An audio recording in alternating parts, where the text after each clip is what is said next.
The rain had been falling since dusk, soft at first, then angry, as if the sky itself carried the same ache that lived in Meher's heart. Her apartment was dimly lit, shadows flickering on the walls, as the clock neared 11. That's when her phone buzzed. One message, one name, Ayan. Her breath caught in her chest. 3 years. 3 endless, hollow years since he had vanished without goodbye, leaving behind only silence and the faint scent of his cologne on her favorite scarf. She opened the message slowly, her hands trembling. Wait for me tonight, just 4 words. Simple, yet heavy enough to pull every buried emotion back to life. She stared out the window. The city shimmered under the rain. 1,000 lights, 1,000 memories. Somewhere in those streets, he was coming back. But why now? Why after all this time? Meher's fingers grazed the old piano by the window. Once it was theirs, their sanctuary. He would play, and she would hum softly beside him. Laughter spilling like sunlight. Those melodies had once carried love. Now they carried ghosts. Her reflection stared back at her from the glass.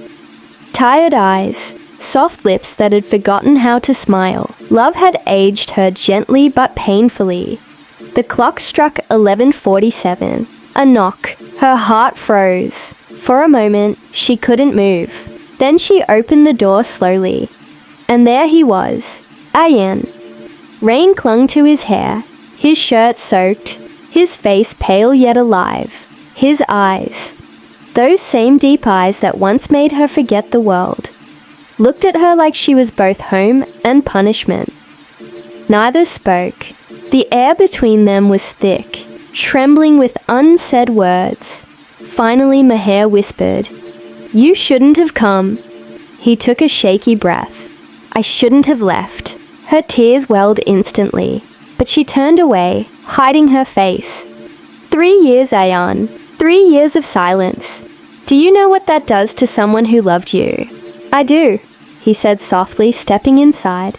It does the same thing it did to me. She turned to face him, anger breaking through the sorrow. Then why? Why disappear without a word? I searched for you everywhere. I thought you... He interrupted, pulling something from his coat pocket. An old sealed envelope. Edges wrinkled and faded. I wrote this the night I left. I wanted to send it, but I couldn't. I didn't have the courage. Meher stared at the letter, then at him. Slowly, she took it and unfolded the paper. His handwriting, still the same. Her eyes scanned the words through tears.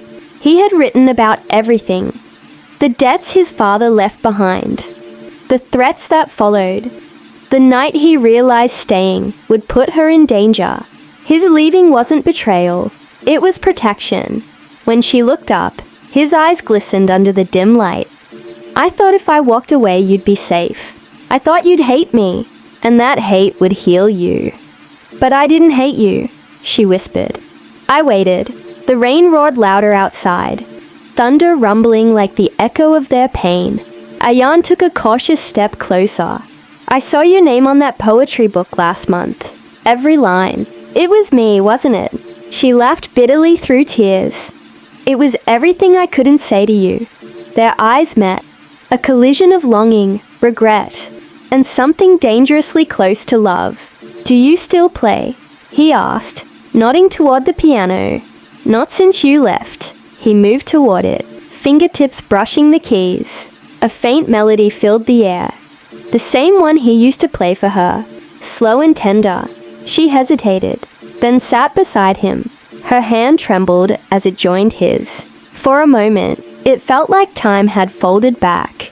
When the music ended, silence spoke again. Heavy, electric, real. Why tonight? She asked softly. He looked at the clock. 11:59. Because at midnight, I leave for another city. My mother's health. It's bad. I didn't want to go without seeing you. Without saying what I should have said years ago. Her voice broke. And what's that? That I never stopped loving you, Meher. Not for a single heartbeat. Tears rolled down her cheeks. Then stay. I can't. His voice cracked. "But if you ask me to, I will." The clock struck 12. The sound was sharp, final, like destiny's verdict. She looked at him. The man who had once been her forever, now standing at the edge of goodbye again. She took his hand, placed the letter back in it, and whispered, "Go take care of her. This time, don't leave with guilt. Leave with love." He closed his fingers around the letter, his expression breaking. "Will I see you again?" She smiled faintly. "Maybe not in this life, but you'll always find me in the music." He kissed her forehead, soft, trembling, eternal. Then he turned, opened the door, and vanished into the rain. Mayher stood there, listening to the echo of his footsteps fade away. Her tears fell, but her heart was strangely calm. She walked to the piano again, sat down, and played the melody. Their melody. Outside, the storm began to quiet, as if even the sky was finally at peace.